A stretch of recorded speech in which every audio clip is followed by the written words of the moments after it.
Fatalo fatu fafonga anga le atinu e mesi o pa anga fafonga ni ala leo. Usimbai al fafonga se fapoponga ne tātou talafou ile nei fo iaso lua. O le tai awa nafin tu ina to isfa tanganga e whaamsinonga maulunga e tali aile tarisanga le itua leo e whaia mai aini mori mause lua o le lato itua e whaonga ina e fsa o ta inga whaneo na po le video link ilona wha peritania ina. O le nei mita upo le loilonga whaasanga le mita upo e peo na tua i aile Rio Junior Lamb ilona whasi o tina o lona so lua i a Sau Justina Sau ile masina o ke topa o tau sanga o mawai. O loo mōria ko lani Junior Lamb ina mōrianga e tasi al whasi o tangata, tasi il mōrianga le wha o manua ilo na whine whai, ma le tasi al mōrianga le omia ina o whala au whaasaina, o le marijuana. O le wha ingo le tau sanga o mawai le ana te ena i ko lani a mōrianga uma, e whaasanga i a te ia.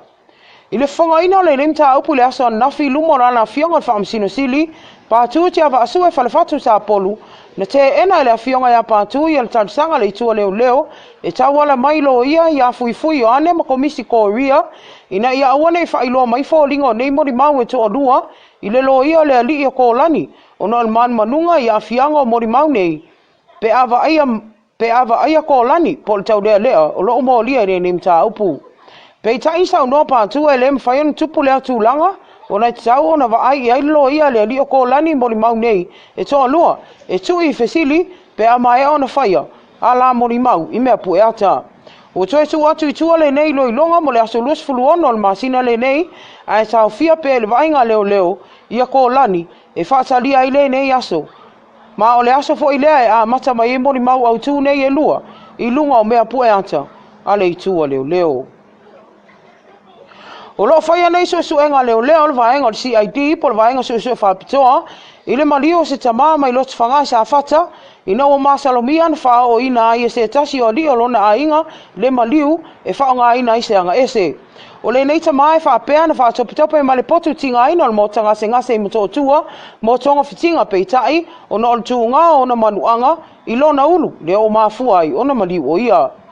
O se whawhita auri whaaloto i whale le o whaalia na mafua aina vai vesi le tamā o maliu ma le ali o loo mōlia i le aso sante mwhai atu nei ma wha o ai loa i le ali o mōlia ni manu anga tu ngā i le uro le tamā o maliu e wha ngā ina i seanga ese.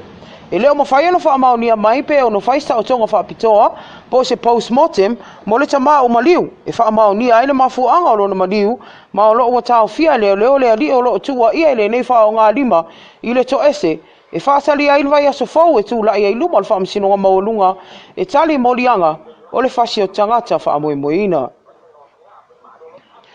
Ua whaamaunia mai le tau vā o le susunga pari lio ta eu ma se pau i lalo le whaamalu o le HRPP po le vaenga whaupwhai leo lo taita ia le sao le atunu i le nei vai tau. Ina ua mai ona ia whaalau i loa mua i steimi e leima mao atu o le atau vā o se whaipule tuto tasi.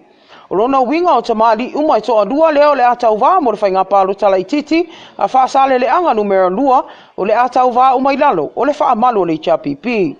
O le awhionga ia namula ulu sami leota le isi sui tau vā leo o whaamaunia mai lona tamoe mai mo le vaenga whaupwhai le HRPP i le whainga palo tala i titi a whaasale le anga numero lua leo o fuafua mo le aso luas fulu lua o le masina fau.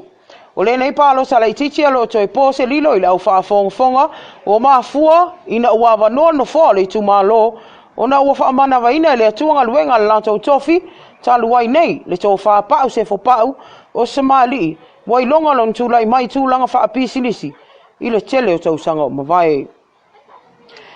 Inise o tala o loo whaleonga ina le pule o le vaenga o whimalanga inga i Samoa ia vala sia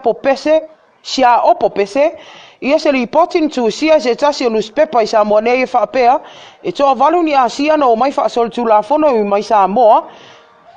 i tūlanga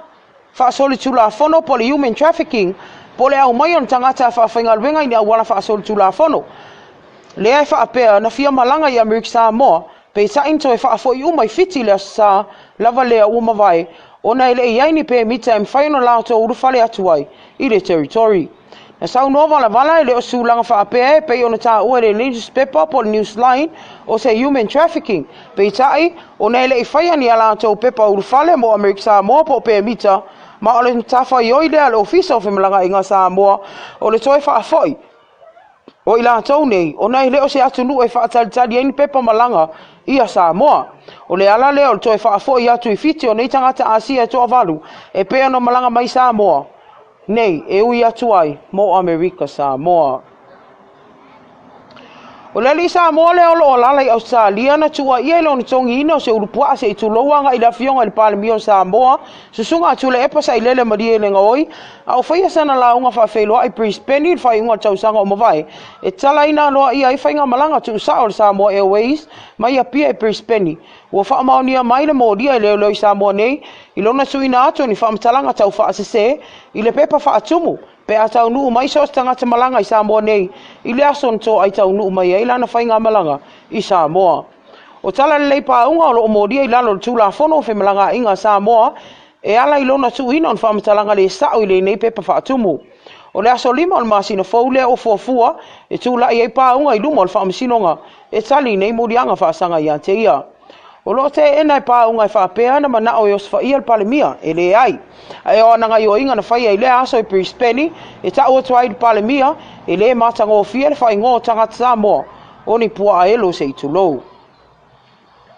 O se aso fia mo tavalangi ma lele liu setu, ina ua tuu ia i le afionga le tamaitai whaamsino, i ata whai maa lo le ilani tuala Warren, ia le avanoa e mati ai lona o langa, ma le tu ina atu to ese ta whaingata. I le lawina o le unga o lana mta apu le tae o nafi na sau noai te whai maa lo, o le teimu mua lea, ma o le teimu le muri fo i le tau ona vaai ai le nei tau lea lea, i lumo o whaamsinonga. O le nei tau lea lusu fit tau sanga na modia i modianga i lua o nga oia o vea mtanga te whainga luenga, i lona nga oia ni siu pipi ma ni pusa pia, mai le whale o loa sa whainga luenga i moa, ua whaingo inga le quick sale store. O nei soli ngā tula fono tula i mai le vāo le masino au kuso, ma se te mo le tau sanga o mawai, au whainga luenga le ali o tavalangi, o sangata i vaia le tu o mea tau mawhatu aisa, a le nei whale o loa.